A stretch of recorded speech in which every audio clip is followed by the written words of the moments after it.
మా ఛానల్ ప్రేక్షకులకు నమస్కారం.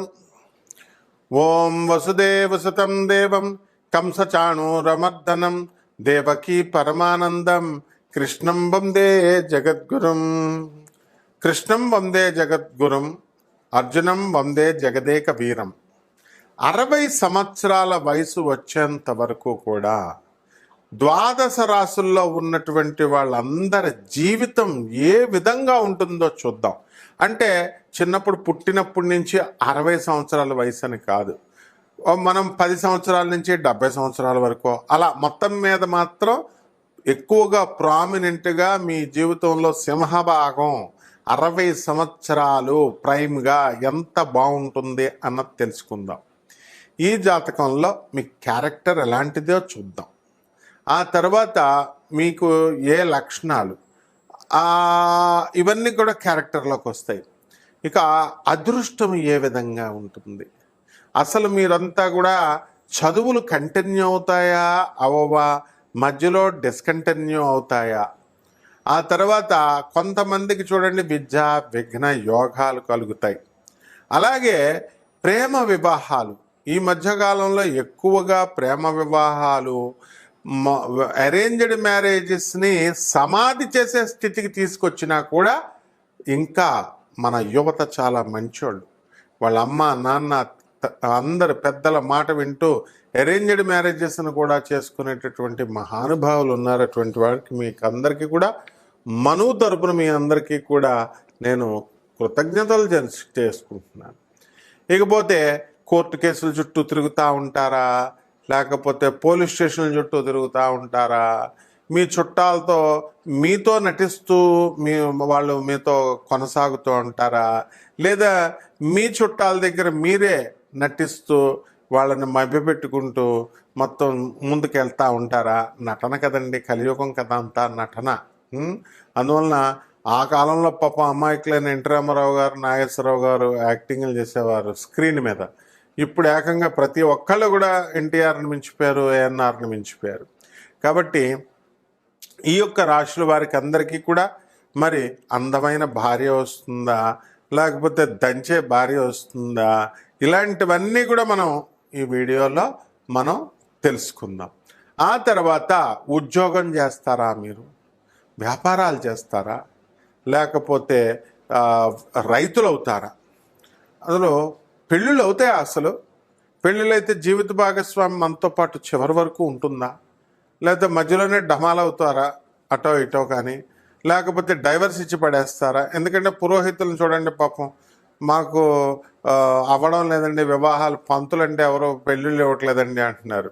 మరి ఈ రకంగా నాకు 38 సంవత్సరాలు వచ్చినటువంటి చిన్న పిల్లగాడినండి నేను, బాలాకుమారుణ్ణి అంటారు. మరి 38 సంవత్సరాలకు వచ్చినా సరే తప్పండి బాబు, పంతులు గారులకి పిల్లల్ని ఇవ్వండి. తర్వాత ఈ యొక్క రైతులకు కూడా వివాహాలు ఈ మధ్యకాలంలో ఇవ్వట్లేదు. అందరూ ఎన్ఆర్ఐలు, అందరూ సాఫ్ట్వేర్ ఇంజనీర్లు, అందరూ డాక్టర్లు అనుకుంటే మిగతా వాళ్ళు ఏమైపోవాలా? మగవాళ్ళు ఉసురు తగిలేస్తుందమ్మా మీ అందరికీ కూడా. కాబట్టి అన్ని వృత్తుల్లో ఉన్నటువంటి వాళ్ళకు కూడా మనం చేయొచ్చు. క్యారెక్టర్ ముఖ్యం అమ్మా. ముఖ్యంగా ఈ ఫారెన్ వాటికి మ్యాచ్లకు వెళ్ళేటటువంటి వాళ్ళకి మనకి షీ టీం ఎప్పుడూ పెడుతుంది. ఎవ్వరు ఏ ఎస్పీ వచ్చినా కూడా ఐపీఎస్ ఆఫీసర్లు దేవతలు వాళ్ళ మాట మీరు వినాలా. మా షికాగోయల్ మేడం బోర్డే పెట్టించింది ఏకంగా, ఒరే బాబు నాయన సరిగ్గా ఎంక్వైరీ చేసుకుని వెళ్ళండి, ఫారెన్ మోజులో మీరు పిల్లల్ని ఇచ్చేయడం కాదు, ఎంక్వైరీ ఫుల్గా చేయండి అని. మనం పోలీస్ వ్యవస్థ, అలాగే ఆనరబుల్ జడ్జెస్ వ్యవస్థ, లాయర్లు లేకపోతే అసలు మనకు వివాహాలు అనేటటువంటివి నిలబడవు. వాళ్ళు చెప్పినట్టుగా వినాలి మనం. అదేవిధంగా మనకి యాక్సిడెంట్లు అవుతాయా, అసలు చివరి దశల్లో మనం ఎలా పోతాం, ఏమైనా రోగాలు వస్తాయా, వస్తే ఏ రకాల రోగాలు వస్తాయి? రోజు బిర్యానీ తర్వాత చికెను ఇలాంటివన్నీ తిన్నా కూడా మనం 120 సంవత్సరాలు బతకాలనుకుంటాం, 20 సంవత్సరాల ఎక్స్టెన్షన్. ఎందుకంటే బర్గర్లు, పిజ్జాలు, చికెన్ బిర్యానీలు, మటన్ బిర్యానీల కోసం అలా చేస్తామా? అలాగే మన దోషాలన్నీ కూడా పోవాలంటే అందరూ చెప్తున్నారు కదా యూట్యూబ్ నిండా, దేవాలయాలకు వెళ్ళండి, దేవాలయాలకు వెళ్ళండి, దేవాలయాలకు వెళ్ళండి.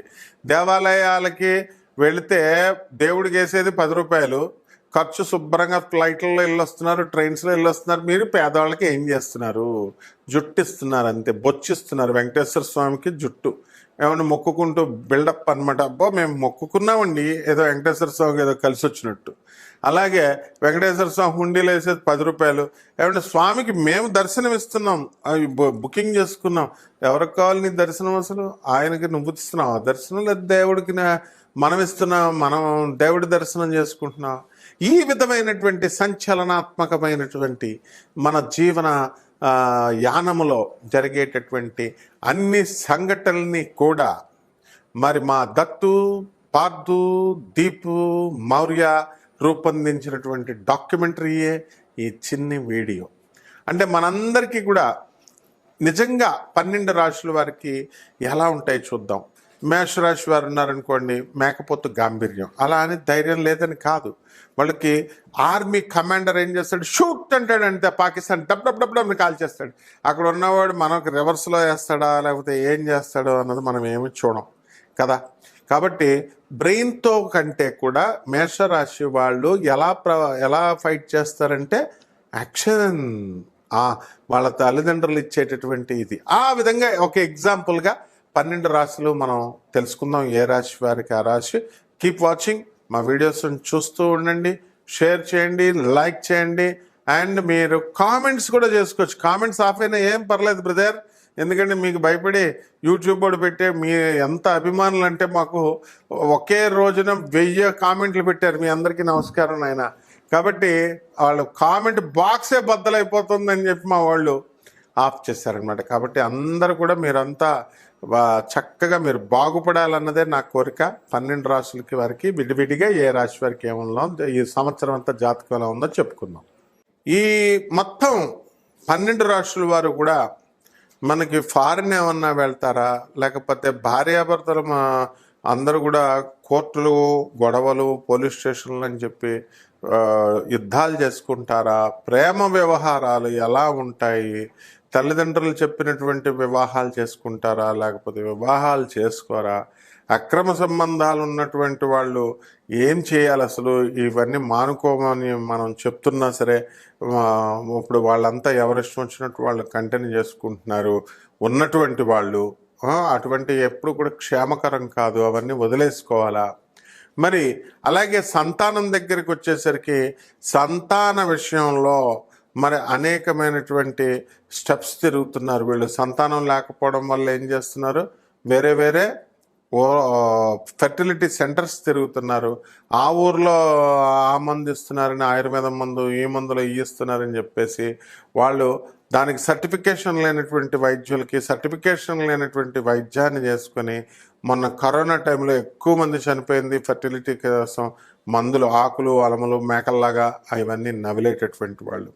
కాబట్టి కామక్రోధాలు ఎలా ఉంటాయి వీళ్ళకి, బంధువులతో వీళ్ళందరూ కూడా ప్రవర్తన ఎలా ఉంటుంది, ఇవన్నీ కూడా మనము ఈ 12 రాశుల్లో మనం తెలుసుకుందాం. ముఖ్యంగా ఈ యొక్క ఏలినాటి శని జరుగుతున్నటువంటి రాశులు మేషరాశి, మరి అలాగే కుంభరాశి, మీనరాశి. ఈ ఏలినాటి శని సమయంలో వీళ్ళందరికీ కూడా బాగుండలేదు పరిస్థితి అని మనకు అర్థమవుతోంది. కాబట్టి దీనికి మొట్టమొదట ఇప్పుడు కొత్తగా వచ్చినటువంటి ఈ యొక్క మేషరాశికి ఏలినాటి శని వచ్చేటప్పుడు ఏ రకంగా ఉంటుంది, మరి అలాగే పోయేటప్పుడు ఏ రకంగా ఉంటుంది, మధ్యలో ఉన్నటువంటి కుంభరాశి వారికి ఏ విధంగా ఉంటుంది, ఇవన్నీ కూడా మనం ఈ యొక్క వీడియోలో మనం డిస్కస్ చేసుకుందాం. అలాగే ఇళ్ళు, గృహయోగాలు, వాహన యోగాలు, అలాగే ఇవన్నీ కూడా మనం చూసుకోవాల్సినటువంటి అవసరం ఉంది. మరి నిజ జీవితంలో మనకి సంవత్సరంలో యాక్సిడెంట్లు అవుతాయా, యాక్సిడెంట్లు కావా, దేవాలయాలకు వెళుతూ కూడా చాలామందికి యాక్సిడెంట్లు అయినటువంటి వాళ్ళు ఉన్నారు. అలాగే హనీమూన్లకు తీసుకెళ్ళి భర్తలను చంపేసినటువంటి ఇన్సిడెంట్లు మనం చూస్తున్నాము. అసలు అంతా భయంగా ఉంటుందన్నమాట. ఇలాంటి సంఘటనలు ఎందువలన వాళ్ళంతా కూడా జరిగాయి. ఇక విమానాల ప్రయాణాలు తెగ చేస్తూ ఉంటారు బిల్డప్ ఇవ్వడం కోసం. ట్రైన్లు పనికిరానట్టు, ఏదో బస్సులు పనికిరానట్టు ఏరోప్లేన్స్. మరి మొన్న ఏరోప్లేన్ క్రాష్ ఎందుకు జరిగింది? అసలు ఈ కుజ కేతువులు ఇద్దరు కూడా ఈ విమాన ప్రయాణాలకి కారకులు అవుతున్నారా? అలాగే ఇక ఇతర రాశుల వాళ్ళకి కూడా మనకి వాహన ప్రయాణాల్లో మనకేమైనా సరే ప్రమాదాలను సృష్టించబోతున్నారా? అదేవిధంగా ఈ యొక్క వాహనాల విషయంలో కొత్త కొత్త వాహనాలు మనం కొంటూ ఉంటాం. ఆ వాహనాలు కొన్న ఎంతవరకు ఎవరికి పడతాయి, ఏ రంగులకు పడతాయి?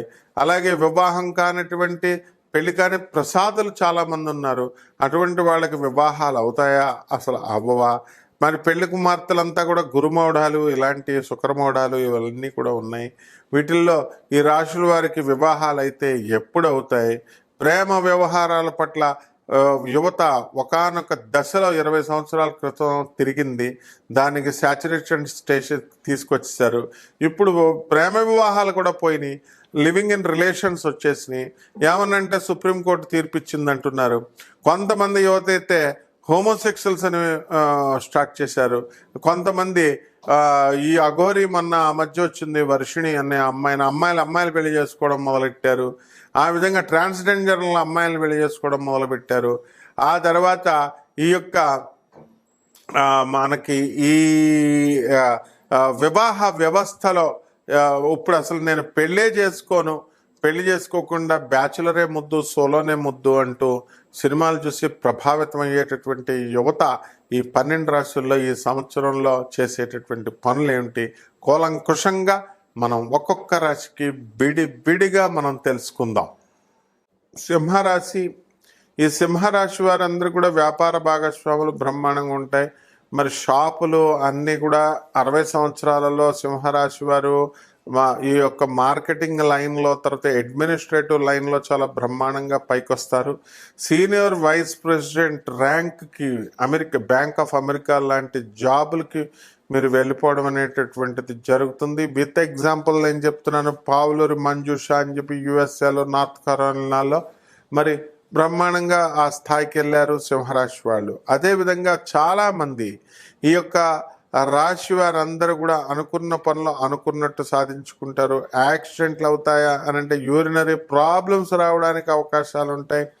యాక్సిడెంట్లతో కాలు కూడా విరగడానికి అవకాశాలు ఉంటాయి. ఇకపోతే జీవిత భాగస్వాములతో కొంతమందికి విభేదాలు ఉంటాయి. ఎక్కువగా సింహరాశి వాళ్ళు బ్రహ్మాండంగా ఉంటారు. భార్యాభర్తలతో ఒకరికొకరు అండర్స్టాండింగ్ అనేటటువంటిది ఉంటుంది. అండ్ ఈ సింహరాశి వారందరూ కూడా మొత్తం మనుషులను కావాలనుకుంటారు కాబట్టి బంధువుల దగ్గర నటనలు గిటనలు ఉండవు. ఒకవేళ అవతల వాళ్ళు నటించినా కూడా తెలిసినా కూడా వీళ్ళు 15 లక్షలు చొప్పున 20 లక్షలు చొప్పున మొత్తం పంతులు గారులకి, అంటే జ్యోతిషం చెప్పే పంతులు గారులకి కాదు, అప్పుల కింద ఇచ్చుకుంటూ వాళ్ళు చేసుకునేటటువంటి పరిస్థితులు కూడా ఉన్నాయి. కాబట్టి సింహరాశి వారు ఎప్పుడు కూడా పేదవారికి, అనాథ పిల్లలకి, తర్వాత ఈ యొక్క సాధువులకి, వికలాంగులకి సేవలు చేసుకుంటూ ఉంటారు. వీళ్ళ పరిధిని దాటి ఇంకా చేయాలా అనుకుంటూ ముందుకు వెళ్తే ఇది కాదు. ఒక ఫిక్స్డ్ గోల్ అనేటటువంటిది మీరు పెట్టుకోవాలి మీ జీవితంలో. ఆ ఫిక్స్డ్ గోల్ మీదే మీరు వెళ్ళాలి. లేకపోతే మీరు డైవర్సిఫైడ్ థింగ్స్లోకి వెళ్ళిపోయే కాన్సన్ట్రేషన్ లేకుండా నష్టపోయేటటువంటి అవకాశాలు ఉన్నాయి. అండ్ తొందరగా ఇన్ఫ్లుయెన్స్ అవుతారు. కాబట్టి మంచి మనుషులకు మాత్రమే దగ్గరగా ఉండాలా. కొంచెం మిమ్మల్ని ఉపయోగించుకుని వ్యాపార లావాదేవీల్లోకి దింపాలి అని అనుకునేటటువంటి వాళ్ళు కొంచెం దూరంగా జాగ్రత్తలు మీరు తీసుకోండి. ఇక పేదవారికి, అనాథ పిల్లలకి, సాధువులకి, తర్వాత ఈ యొక్క వికలాంగులకి సేవలు చేసుకోండి బ్రహ్మాండంగా. 60 సంవత్సరాల వరకు కూడా మొదటి 30 సంవత్సరాలు అత్యంత గారాభంగా మీరు పెరుగుతారు. అక్కడి నుంచి 50 సంవత్సరాల వరకు కాస్త ఇబ్బందులు పడినా తర్వాత 50 సంవత్సరాల తర్వాత మిగతా శాశ్వత జీవితం అంతా కూడా బ్రహ్మాండంగా చేయడం జరుగుతుంది. 60 సంవత్సరాలే బతుకుతామా అండి? కాదు. అక్కడ మెయిన్ ప్రామినెంట్ వయసు మంచి దారుఢ్యంగా ఉండేది 60 సంవత్సరాలు కాబట్టి జాగ్రత్తగా దానికోసమే చెప్పడం జరిగింది. ఇక పరిహారాల దగ్గరికి వచ్చేసరికి సింహరాశి వారికి చక్కగా జమ్మి చెట్టు చుట్టూ ప్రదక్షిణాలు చేసుకోండి. ఓం పార్థాయ నమః అంటూ చేసుకోండి. అర్జునుని తలుచుకోండి. జగదేక వీరుడాయన అదేవిధంగా దత్తాత్రేయ నమః, దత్తాయ నమః అని చెప్తే మీరు మేడి చెట్టు చుట్టూ ప్రదక్షిణాలు చేసుకోండి. దీపాన్ని వెలిగించండి. ఏదో ఒక చెట్టు దగ్గర ఓం దీపుష్ఠార్ అని చెప్తే దీపాయ నమః అంటూ దీప దేవతను తలుచుకోండి. అలాగే మీ జీవితం చంద్రగుప్త మౌర్యుడిలాగా ఉండాలని చంద్రగుప్త మౌర్యుడిని తలుచుకోండి. మరి ఈ విధంగా కనుక చేసినట్లయితే మీ జీవితం అద్భుతంగా ఉంటుంది. శుభమస్తు. పరిహారాలు కొన్ని రకాలుగా మనం పైసలతో లక్షలతో ఖర్చు పెట్టేటటువంటి పరిహారం మీరు చేసుకోవాల్సిన అవసరం లేదు. అనాథ పిల్లలకి వాళ్ళకి సేవలు చేసుకుని వాళ్ళకి దానాలు చేసుకుంటే అక్కడికే మీ కర్మ 75% తొలగిపోతుంది. ఇక మిగతాది ఏంటంటే మీరు అర్జున వారిని జగదేక వీరుడుగా ఊరికినే అనం. ఆయన సాక్షాత్తు కృష్ణుడి అంశ కాబట్టి వందే జగదేక వీరం అని అంటాం. కాబట్టి జమ్మి చెట్టు చుట్టూ ప్రదక్షిణాలు చేసుకుంటూ 108 ఓం పార్థాయ నమః అంటూ పార్థుని తలుచుకోండి. అదేవిధంగా ఈ యొక్క రావి చెట్టు చుట్టూ తిరుగుతూ ఓం శనేశ్వరాయ నమః అంటూ శనేశ్వరుని తలుచుకోండి. అదేవిధంగా జమ్మి చెట్టు దగ్గరికి వెళ్ళి అర్జునుని తలుచుకున్నారు కదా, ఇక ఓం దత్తాయ నమః, ఓం దత్తు అని చెప్తూ ఓం దత్తాత్రేయాయ నమః అంటూ మేడి చెట్టు చుట్టూ ప్రదక్షిణాలు చేయండి. ఈ చెట్లన్నిటి దగ్గరికి వెళుతూ దీపాల వెలక దీపు స్టార్ అని అంటూ దీపాన్ని చక్కగా మీరు స్టార్ లాగా వెలిగించి దీపారాధన చేసి ఓం దీపదేవతాయ నమః, దీపాయ నమః, ఓం దీపాయ నమః అంటూ మీరు చేసుకోండి. అలాగే మన జీవితంలో ఎప్పుడు కూడా రాజాలాగా బతకాల, ఎవరికి తల వంచకు అన్నట్టు బతకాలి. కాబట్టి చంద్రగుప్త మౌర్యాన్ని మీరు తలుచుకోవడం, ఆయన్ని తలుచుకోవడం ద్వారా మీరు యద్భావం తద్భవతి ఆ విధంగా అవడానికి అవకాశాలు ఉంటాయి. శుభమస్తు.